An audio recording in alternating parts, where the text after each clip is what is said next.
2015 से लेकर 2016 के बीच चेस्टर हॉस्पिटल में अचानक से न्यूबॉर्न बेबीज का डेथ रेट काफी ज्यादा एक्सपोनेंशियली बढ़ जाता है।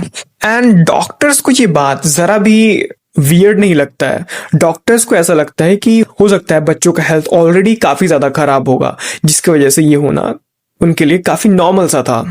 सो डॉक्टर इस बात को काफी ज्यादा नेग्लेक्ट कर देते हैं। बट इन सब के बीच एक जूनियर डॉक्टर ये सब कुछ शैडो से नोटिस कर रहा था।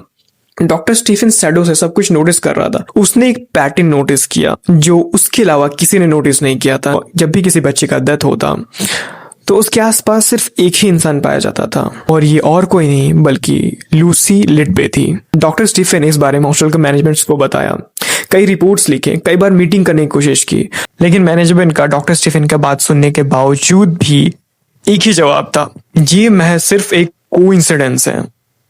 लूसी काफी ज्यादा हार्ड वर्किंग नर्स है और वो ऐसा कभी नहीं करेगी। ऑन जून 2016 अचानक से कुछ सायरन्स बजने लगते हैं। बाद पता चलता है कि सडनली एक बच्चा डिटोरिएट करने लगा है, उसके हैवी ब्रीदिंग्स हो रही है।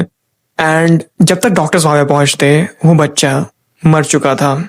एंड उस वक्त उसके आसपास सिर्फ लूसी लिडबे थी। पर लूसी आखिर ये सब कुछ कर क्यों रही थी, उसका मोटिव क्या था इन सब चीजों को करने का।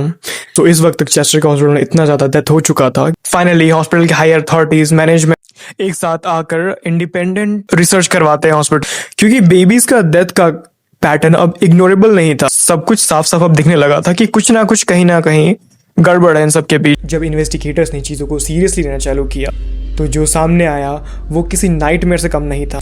डॉक्टर स्टीफन और उनके कुछ क्लोज कलीग्स ने पहले ही इस बात को डॉक्टर्स और मैनेजमेंट्स के सामने रखा था, बट उन लोगों ने इसे महज एक कोइंसिडेंस कहकर नेग्लेक्ट कर दिया।